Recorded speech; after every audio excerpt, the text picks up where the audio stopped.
عبد العال رئيس الهيئة العامة للأرصاد الجوية. دكتور أحمد صباح الخير. صباح الخير على حضرتك وعلى السادة المشاهدين. الله يخليك يا دكتور. يعني الأجازة ابتدت وعايزة أطمن من حضرتك علشان الناس اللي بيحضر شنطته دلوقتي، ناوي يروح اسكندرية، ناوي يروح بلده، ناوي يروح إسماعيلية، ناوي يتحرك، ناوي يروح حتى معرض القاهرة، يقضي اليوم من الصبح لغاية بالليل. قول له الوضع هيبقى عامل إزاي يا فندم؟ الجو إن شاء الله النهارده من امبارح كان من يوم الجمعة، كان جو جميل، جو لطيف، جو فسح، وان كان بيبقى مائل للبروده نهارا، شديد البروده ليلا على كافه الانحاء، وان كانت ظهرت بعد السحب منخفضه متوسطه على الشمال الشرقي للبلاد وسلاسل جبال البحر الاحمر، وهناك فرصه لسقوط الامطار هناك، الا ان الجو فعلا هو جو لطيف وجو فسح وجو ممتع للخروج. درجات الحرارة هتبقى كام بالنسبة لما تبقى شديدة البرودة ليلا؟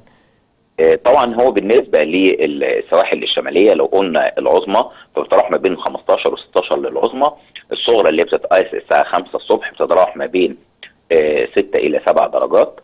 الوجه البحري والقاهرة العظمى تتراوح ما بين 16 و17، والصغرى بتتراوح ما بين 5 إلى 6 درجات. الجنوب العظمى بتتراوح ما بين 19 و20، والصغرى بتتراوح ما بين من 3 إلى 5 درجات. نعمة والله يا دكتور، نعمة. يعني أنا امبارح شفت فيديوهات، مثلا لقيت إن دولة الكويت نزل لها تلج وعمالين يشيلوا تلج، وحاجة صعبة جدا، ودرجات الحرارة نزلت لتحت الصفر في بعض المناطق مثلا. يعني أنا بتكلم على احنا الحمد لله الجو بتاعنا جو جميل وجو حلو وجو فسح، ويعني هو بدأنا عشان خاطر اجازة نص سنة، ربنا سبحانه وتعالى خلى الجو جميل عشان الطلبة يستمتعوا بقى، واللي عايز يتفسح ويخرج.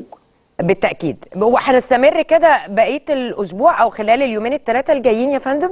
إن شاء الله بإذن الله على نهاية الأسبوع.